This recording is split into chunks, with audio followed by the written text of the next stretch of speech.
أهلا وسهلا الإخوان جميعا، حياكم الله وبياكم. عثمان هو عثمان بن عفان بن أبي العاص بن أمية بن عبد شمس بن عبد مناف بن قصي بن كلاب بن كلاب بن مرة. الناس دابا سمعوا هذيك قال لك وأنت تتهكم على رسول الله وتقول أنا ولد وربي ابن كلاب. كما لاحظتم يا إخوان، بن قصي بن كلاب بن مرة، يعني شنو تيبين لكم هادشي هذا؟ بن قصي بن كلاب بن مرة، شنو تيبين لكم هذه القضية هذه؟ تتبين لكم بأنه كان عنده جد مشترك. دابا ديك الصلاعيمه اللي تيهضروا على نظريه التطور يبقاو ديما حاصلين، ما ينساو دابا داك الشيء ديال هومو، داك التطور، داك الشيء يبقاو يفكروا ديما بجد مشترك مره. كلاب، فكان عنده هومو كلابوس، كان هذا جد مشترك. وتقبل طبعا كان اجداد مشتركه مع ناصر الله. هاد عثمان كان سميمر، يعني كان سميمر، مسرار بوغوس، وعنده واحد اللحيه شطابه الاخوان، واحد اللحيه عنده ولا واش شطابه صاحبي تمشي مع الارض. وكان تيصبغها، يعني كان تيحني ليها وتيصبغها وداك الشيء، فكانت عنده لحيه تبارك الله، يعني فعلا شطابه. وكان عثمان لا باس عليه، هذه زعما هذه ربما تعرفوها الناس، هو ان عثمان كان مريش، كان بوكو العاقه، كان من يعني ملعق مزيان، بوكو فلوس. ولد الاليبا. هاد عثمان هذا كان عنده واحد اللقب مشهور به، وهو ذو النورين، مولا بولات، ولا مولا جوج بولات، لانه تزوج جوج ديال البنات ديال الرسول. فالضويوات يعني مولا ضويوات، فهو تزوج ضويوه من الضويوات، وعاود تزوج ضويوه من الضويوات، يعني عنده جوج ضويوات، فلذلك هو يسمى ذو النورين. من هنا جاء هذا اللقب ديال ذو النورين. هو ربو راه كان سمر، ما كاين لا ضواء ولا والو، ولكن ضواو عليه بنات سيد النبي. كما قلنا الاخوان، كان السيد لاباس عليه، والسيمو كانوا عزازين عليه، دوك اللي تيميزيو، هذه معروفه عرفناها، يعني ابو بكر وعمر، دوك اللي تيميزيو كانوا عزازين على السيمو، فكان تيتهلا فيهم احاديث والخير وهذه. وتا هو تاع عثمان مع نفس الشيء بحال هذوك، ديك صافي انت يا لك الجنه ومبشر بالجنه، يعني كل شيء داك الاحاديث الزوينه ديال انت في الجنه وبخير عليك واللي درتيها ولكن اشهر مساهمه دارها عثمان في هذا الشيء ديال التميزاج، هذا الشيء ديال الميز، اكبر مساهمه، اكبر صينيه فوالا ميزه فيها عثمان، هي جبيد العاقه، يعني اللي دار في ما يسمى بجيش العسره. جيش العسره كانوا تيجمعوا المسلمين الغزوه تبوك، هما كانوا ربحوا غزوه تمك، ودابا تيجمعوا الغزوه تبوك. فهاد الغزوه ديال تبوك كانوا تيجمعوا لها، وكانت مقوده عليهم، لان ذاك الوقت كانت الشتا ما طاحاش، كان شي روينه وهادي، وكانت القحط وداك الشيء، فما عندهمش فلوس. فالرسول بدا تيهلل، واللي جهز هاد الجيش هذا عنده الجنه، واللي جهز هاد الجيش هذا عنده الجنه. فكان تيغوت تيقول لهم اللي زعما صوب هذا الجيش هذا صوبو غياخذ الجنه. الرسول تيفرق صكوك الغفران، تيدور هكا خا الفيزا ديال الجنه، هكا جهز لنا الجيش. هكا واجي جهز الجيش وهكا الجنه. راه خويا الجنه راه واحد جوج ديال التذاكر بليز. بوبكر جا له 4000 درهم، بوبكر كان تيعطيه الفلوس، فعطاه فلوسه كامله اللي عنده، حيت عارفين بوبكر ما عرفتش ما تيلعب اللوطو ولا ما، ديما تيحط فلوسه كاملين، تيرجع الفلوس عاوتاني، ما عرفتش انا واش تيطيحوا عليه من السماء، واش داير شي لعبه. المهم جا بوبكر عطى فلوسه كامله 4000 درهم، حطها تما، عنده 4000 درهم حط 4000 درهم. جا عمر تا هو ميزه، عمر معروف عليه تيميزي غير النص، يعني تيهضر ويقيس، عارفين تمشي عند اليهود تيسول على محمد، مازال ما تايقش 100%. فجا عمر ميزه تا هو، وعثمان مين جا؟ عثمان مين جا وصدمهم كاملين. عرفتي شنو دار عثمان؟ ولا الروايات عرفتي على الجد ديال الروايات تتهضر على عثمان اشنو دار في التجهيز ديال الجيش ديال العسره. قال لك يا سيدي في واحد الروايه جاب 300 ناقه، 300 ناقه، جاب 300 ناقه بكل شيء ديالها، يعني مكموله، ماشي ديك ها تجيب ليها السرجه، تجيب ليها هادي، تجيب لا كلها كامله مكموله، يعني واجده بري بارتي افو مارك. ف 300 ناقه. كاين واحد الروايه تتقول لك جاب 960 ناقه، 960 ناقه، يعني اكثر من 3 المرات ديال هذه. جاب 960 ناقه وبلاتي مازال ما كملناش. 960 ناقه، 600 عودان، ماشي 600، 60 عودان، 60 عودان، 960 ناقه، 60 عودان. ان كون جاب 600 عودان كنت صافي. 60 عودان، وجاب 2 معزات، نو هذه 6 من عندي، وجاب 700 أوقية ديال الذهب. 700. شنو هي الأوقية الذهب؟ هي بحال ديك عرفتي البار ديال الذهب، تعرفوا دوك لي بار ديال الذهب، ديك قطعه ديال الذهب. 700 أوقية ديال الذهب، وجاي هز معاه 1000 دينار، هزها معاه في في كمو، جاي معاه هز معاه 1000 دينار. جا دخل على الرسول وويلو حاليه في حجره، عرفتي بحال اللي تيديروا الغرامه. جا له حاليه في حجره، قال لي هاك والسيمو عرفتي نشط واحد النشاط لا مثيل له، عرفتي ما فهم والو. عرفتي شنو قال ديك الساعه السيمو؟ قال لهم ما ضر عثمان ما عمل بعد اليوم. صافي، عطاه كارت بلونش. عطاه كارت بلونش ديال، عرفتي كارت بلونش ديال الشرفه. وطبعا عثمان كان راكم عارفين كان ديجا مبشر بالجنه والحور العين والخيرات وداك الشيء، ولكن هذه صعب، فعطاه كارت بلونش ولكن مقود. ما ضر عثمان ما عمل بعد اليوم، يعني سير دير اللي بغيتي ما ضرك حتى شي حاجه، بحال البرلماني سير سراق دير هادي من انا ما عندك جواز دبلوماسي دير اللي بغيتي، ما كاينش اللي يهضر معاك، يعني صافي سالينا. ايوا شتي 1000 دينار اش تجيب؟ فقال لك عثمان جهز هذا الجيش هذا واحد التجهيز كامل، قال لك ما كانوا حتى شي حاجه تيحتاجوها الا وجبها عثمان، يعني يصوب جيش، هو اللي صوب جيش حطوا لهم كامل. فمين مشاو؟ فهذا السيد هذا من مشى للجيش وربح ورجع، دابا الجيش مشى الغزوه وربحوا وصافي ورجعات وجابت الخير والخمير. فمن رجعوا قال لهم صافي انا ما بغيتش داكشي ديالي، قال لهم صافي سير على الله، صافي ما انا ما بغيتش، ما تردوش لي شغلي انا. عثمان كان حشومي يا الاخوان. عثمان كان فيه واحد الحياء، كان فيه انا اشك ان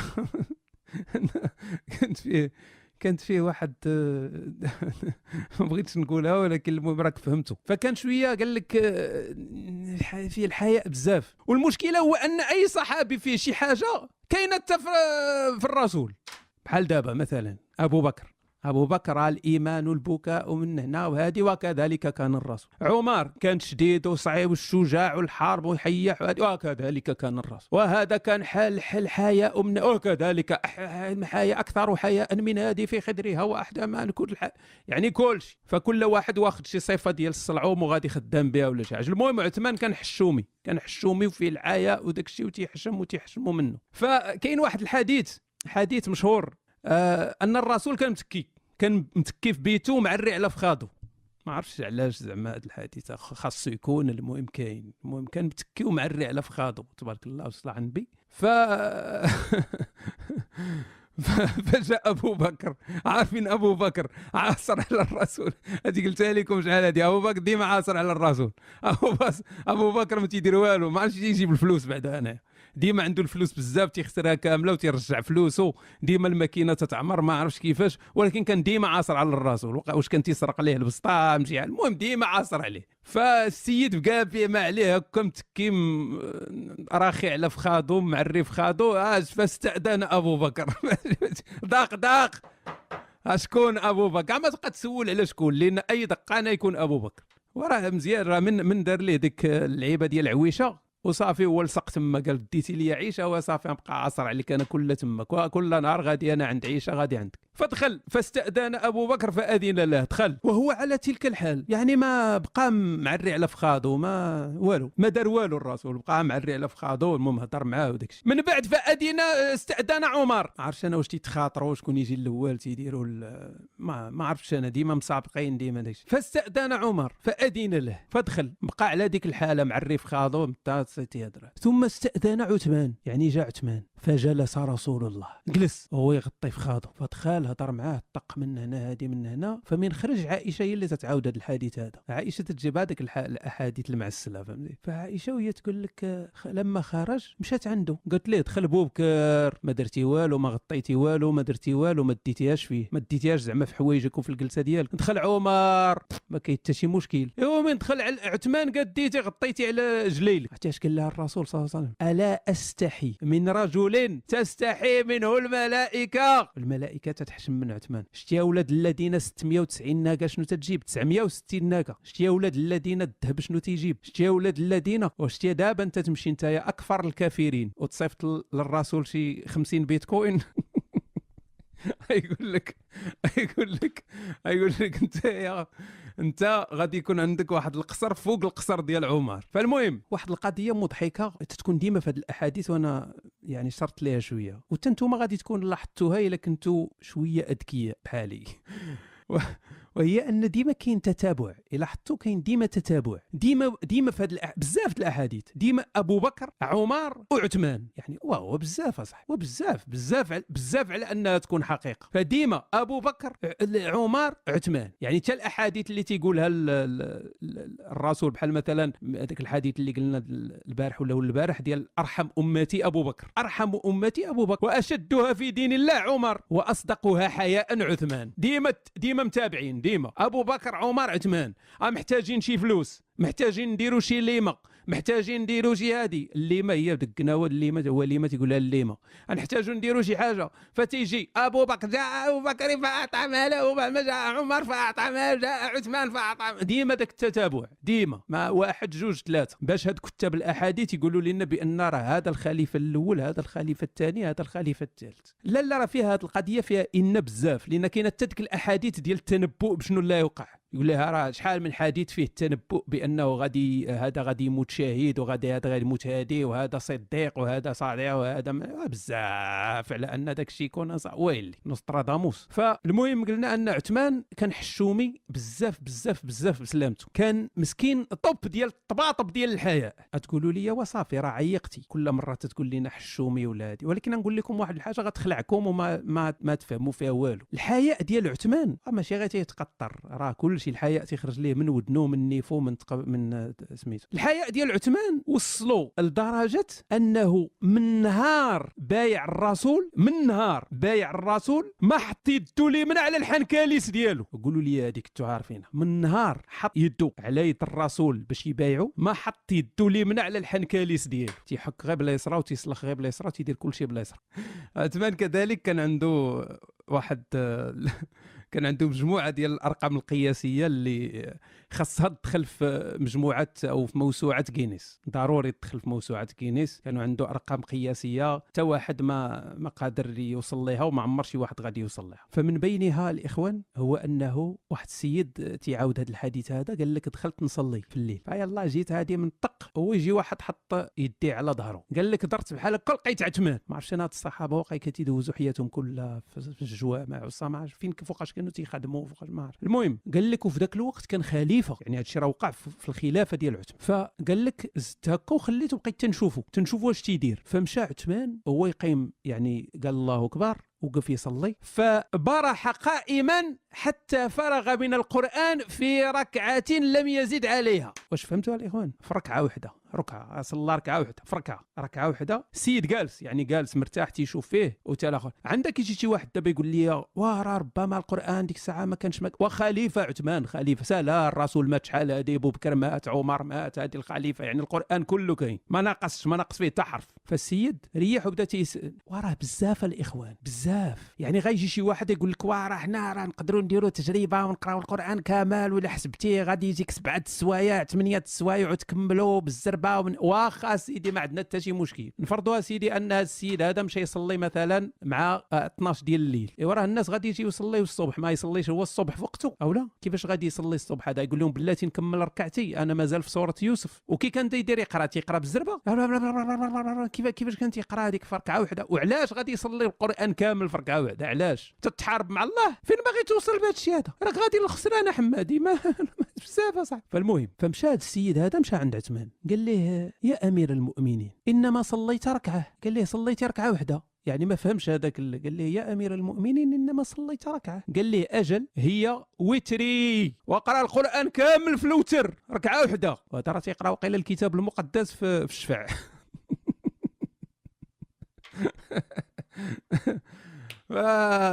كاين روايات كثيره اللي فيها هذا الشيء ديال الارقام القياسيه. كاين روايه اخرى انه ناض من بعد واحد صلاة العشاء فقرأ القرآن كله في ركعة. يعني كاين هذه الرواية ديال أنه كان تيديرها، كان عنده خدمة يعني ديال 8 السوايع 7 السوايع تيصلي القرآن كامل في ركعة.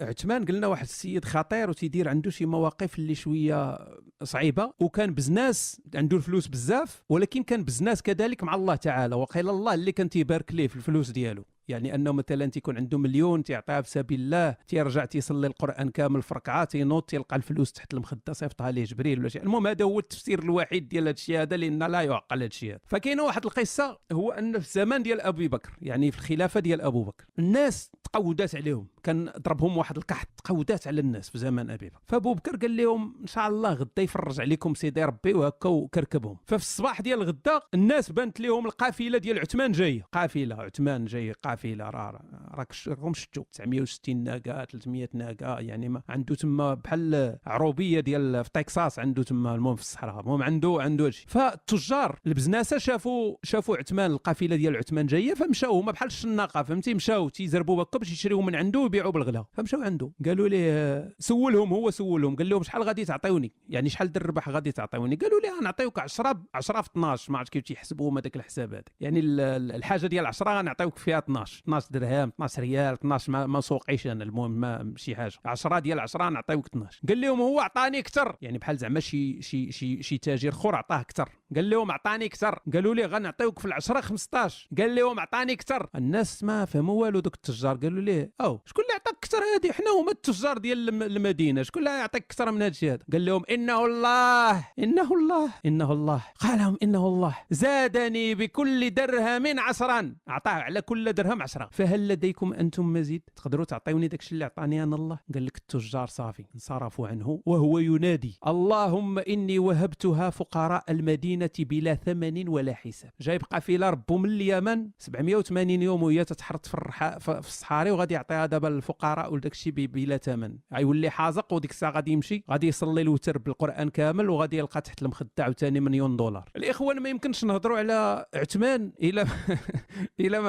ما يمكنش نهضروا عليه بلا ما نهضروا على اهم حاجه تشار بها، وهي جمع القران. هذه ربما تعرفوها الناس كذلك، ان يعني مساله ديال جمع القران. فالصلاعمه في عهد عثمان توسعوا، داروا لباس، ربوا الريش، ولاو اغنياء. من تنقولوا توسعوا انهم عارفين شنو هي التوسع. فخداو ارمينيا، خداو القوقاز، خداو خراسان كاع هادشي اللي باغا داعش دابا، خداو خراسان، خداو بزاف ديال المناطق هرفوا عليها الصلاعمه في الوقت ديال عثمان، بزاف ديال البلايص. فالخير ولا مشتت على الصلاعمه، الخير مشتت، لدرجه ان عثمان في الخلافه ديالو كان تيصيفط البراح تيقول ليه سير برح في الناس، تيقول لهم اجيو تكساو، فتيمشيو تيبداو يهزوا بالعرارم، عاوتاني تيخرج اجيو تقصيو القص، فتيمشيو عاوتاني تيجمعوا القص بالعرارم، شويه تيمشي عنده تيقول لهم اجيو لا كاين عندنا السمن والعسل، فتيمشيو عاوتاني تيجمعوا الطروات ديال السمن. والله الاخوان تم مذكوره السمن والعسل، والله ما من عندي، ماشي زياده من عندي، اجيو كاين السمن والعسل، تيمشيو تيجريو تيهزوا الطوارو ديال السمن والعسل. فيعني كل شيء موجود. هاد الروايه هذه فكرتني فاش؟ فكرتني في البدايه ديال الغزو النازي. ما عرفتش واش عارفين هذه المعلومه هذه. في البدايه ديال الغزو النازي في قبيل الحرب العالميه الثانيه، كانوا الالمان مفيكين، يعني كانوا فرحانين. علاش؟ حيت شبعوا بالغنائم، كنت يجيهم الفرماج د هولندا، الشوكولات ديال سويسرا الخيرات، وفرحانين، فهمتي، بحال اللي عندهم عمتهم فرنسا تجيب لهم الخيرات وداك الشيء. كانوا ممتعين يعني قبل ما تنوض الحياه هذه. فنفس الشيء عرفتي، ارمينيا، القوقاز، خراسان، كاع داك الشيء الزوين تما جايبينه، يعني شبعوا الناس، تتشبع من، فهمتي، دير شي صناعه، تصدير شي تقنيات. هذه راك عارف الصلاعمه خدامين مع الله، فهمتي، الغنائم. هذا التوسع الصلعومي جاب معاه واحد المشكل، يعني ما كانش كل شيء زوين، جاب معاه واحد المشكل تيولوجي، يعني ديني، وهو ان هذوك الناس اللي في ديك البلدان هم ماشي عرب، يعني ماشي لغتهم الاميه العربيه، فكانوا تيقراوا القران بطريقه مختلفه، يعني بداو تيلحنوا في القران في غير مثلا يقول بسم الله الرحمن الرحيم، هو تيقرا بسم الله الحمار الرحيم، تيغلطوا، يعني يلحنون في في الكلام، يعني اللحن جلي، فكانوا تيتخلط. فواحد الصحابي من دوك اللي ديما فيهم النعرامه كان غيخلي الامور غادا مزيان، ربايب ربو كنا بعدا على الاقل غيوصلنا بزاف القران ونعرفوا نفرقوا ونشوفوا علاش هذا كتب هادي وعلاش هادي من لا صافي هو باغي لينا الصداع. فهاد الصحابي ولد الذين سميتو حذيفه بن اليمان معروف. فهاد حذيفه بن اليمان مشى عند عثمان تيجري، قال لي اعتق اعتق اعتق اعتق اعتق ويلي اعتق. قال لي عثمان اش كاين؟ قال لي اودي راه المسلمين غيوليو مختلفين في الكتوبه ديالهم بحال اليهود والنصارى، يعني شي تيشرق شي تيغرب بحال ما عرفتش انا اليهود مختلفين في الكتوبه ديالهم هذه. المهم ندوزوه. فهنا شد عثمان 4 ديال الكتابه وكلفهم انهم ينسخوا القران الرسمي، يعني يولي عندنا القران الرسمي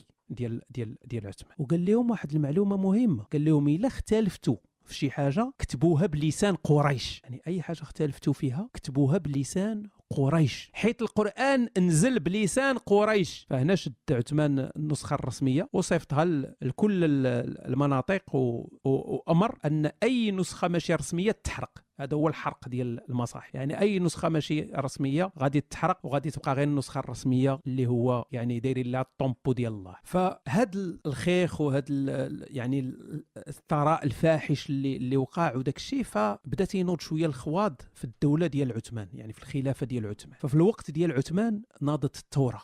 الربيع العربي كان ناض ليه الربيع العربي، تما دار ليه القوق الربيع العربي، وبداو القلاقيل وبداو النزاعات وبداو المنافقين وشي وحدين وهذه. المهم ناضت الثوره، فولاو الناس بزاف ديال الناس ولاو تيطالبوا ان عثمان يمشي في حاله، يعني ما يبقاش، يعني ارحل يمشي في حاله، والسيد والو بوت نبت يعني لاصق. فعثمان هو بوتفليقه ديال ديك الوقت، يعني ملاصق ما بغاش يمشي في حاله. السيد كبير في السن صاحبي، السيد فات 80 ولاصق في السلطه، لاصق ما بغاش يمشي. فعياو ما يشوفوا قالوا لي شوف ارحل ولا غنصيفطوك للعدم. صافي خيروه، قالوا لي اما غتمشي في حالك ولا غادي نصيفطوك للعدم. فما بغاش لاصق، قال لهم لا. واحد الطبزه اللي مطبزه يعني طبزه مطبزه ديال العين دارها عثمان، هو انه عطى الخوه شقيقو، كان عنده واحد خوه شقيقو، يعني خوه من امه ماشي من باه، خوه من امه، سميتو الوليد بن عقبه. هذا الوليد بن عقبه عطاه عثمان الكوفه. وهذا الوليد الاخوان ومريقل، هذا الوليد بن عقبه اللي هو شقيق عثمان، يعني مريقل خاصك دير لها بزاف د الياءات. وكان زهواني بزايد، كان زهواني، عطيها غير للشعر والشراب، الشعر والشراب، يعني غير القصاير والشراب. نهضر معكم، هذا راه صحابي يعني من صغار الصحابه طبعا. فواحد النهار مشى يصلي بالناس. هو الوالي ديال الكوفه، فمشى يصلي بالناس الصبح، مشى يصلي بهم سكران. الوالد بن عقبه مشى يصلي الناس الصبح الكوفه بسكران، والله العظيم الاخوان مشى يصلي بالناس سكران، صلى بهم الصبح 4 الركعات الصبح. الاخوه اللي بعدوا على الاسلام بزاف الصبح غير 2 ركعات، صلى بهم الصبح 4 الركعات. وهو من ساله هو يدور عندهم، قال لهم نزيدكم. والله الاخوان دار صلى 4 ودار قال لهم نزيدكم ركيعات بحال هكا تماما. فهذا السيد هذا الوليد بن عقبه هذا خصو نهار بوحده، هذا مقاود فريو، خاصو شي مره نتوسعوا معاه مزيان. فمن القضيه حماضت، الاخر لاصق في السلطه ما بغاش يمشي في حاله، من هذه ترونات القضيه. فالثوار تجمعوا وما يدخلوا على عثمان في داره وفرشخوه، يعني ما صافي بكل اريحيه، فهمتي؟ دخلوا ليه لداره وقتلوه. وتجي ديك القصص ديال الصلاعيمه، وكان دائما مع القران ومات الدم طلع للقران. المهم هذا ما كان، يعني بكل سهوله دخلوا قتلوه سالين. كانوا شي وحدين بغاو يدافعوا عليه وديك الهضره ولا ومن هنا. ولكن الاخوان خاصكم تعرفوا واحد القضيه، اربعه الكفار، ان الله عز وجل واخا خلى عثمان من نور الشواقر راه حيت بغى ليه الشهاده، راه كان ممكن يعاونوا ولكن بغى ليه الشهاده، بغاه يموت شهيد. والدليل على هذا هو ان بعد الموت ديالو دافع عليه الله. كيفاش دافع عليه الله من بعد الموت ديالو؟ قصة غريبة عجيبة. فهذه قصة غريبة عجيبة، بلا نطونس ديك الكنه ديال المغاربه من تيهضروا في الدين. فبعد الموت ديال عثمان واحد خونا كان مريح، ديما تيكون شي واحد خونا مريح مخصلص تما شي يديروا في الصحراء تيبقى. المهم واحد السيد كان مريح ما بيه ما عليه، هكا تينش الدبان شويه، تيسمع واحد الراجل تيندب، واه يا ناري واه يا ناري، او مالك واه يا ناري جهنم يا ناري. واحد تيولول بحال هكا. فهاد خونا هذا ناض بالخف، يعني مشى عنده لقاه مقطوع عليه يديه، مقطوع عليه رجليه، عينيه عماو وطايح على وجهه. نعاودها لكم، لقاه مقطع عليه رجليه، مقطع عليه يديه، عينيه عماو وطايح على وجهه. فهاد خونا هذا سولو قال ليه اش هاد الخرا اللي انت فيه، يعني ما هذا الخرا، ما شاش هاد الشيء هذا، يعني ما يعني انت ماتيماتيكمون امبوسيبل دابا وليتي نتايا عمى ومقطعين لك رجليك ويديك وطايح على وجهك، ما نقلبوك بحال الفكرون، ما يعني لا علاقه. قال ليه انا من دوك اللي دخلوا على عثمان للدار، من قربت منه مرتو غوتات وانا نمرمقها يا ماق. شاف فيه عثمان هو يقول ليه الله يقطع لك يديك ورجليك ويعمي عينيك ويدخلك للنار. دعا عليه تما، شاف فيه قال ليه الله يقطع لك يديك ورجليك ويعمي عينيك ويدخلك لجهنم. قال ليه شدتني الفعفعه وخرجت هربان تيجري. قال ليه ها انت تشوف اخويا، ها انت شوف اش طرا ليا، كل شيء تحقق، بقى من الدعاء ديالو غير جهنم ونربح فوطه. صافي كل شيء تحقق، الرجلين مشاو، اليدين مشاو، العين عماو، بقات غير جهنم. حيت قال ليه الله يعطيك النار. فهاد السيد هذا الاخر شاف القضيه في شكال، فهمتيني، قال ليه سير الله ينعل تصل ولديك بعد مني، واخا ما عندي بقى لاصق فيا انايا، وقف بعد مني مشى فعلو. وفي روايه، كاين روايات ديال ان هاد الناس اللي دخلوا على عثمان وقتلوه واللي شاركوا يعني في هذاك الدخول عليه، دوك الثوار، ان كلهم حماقوا. هذه من الكرامات ديال عثمان، يعني جلهم، يعني الاغلب ديال هادو اللي دخلوا عليه انهم حماقوا، ضربهم الله بالحماق، ما حمقهم الله، ولهم عذاب اليم في الاخره طبعا. عثمان صراحه ممل، الله ينعل الربايب. المهم صافي، بلا ما نبقاو نسبوا الصحابه، لان تقدر تطرى لنا شي مصيبه في هذا رمضان هذا.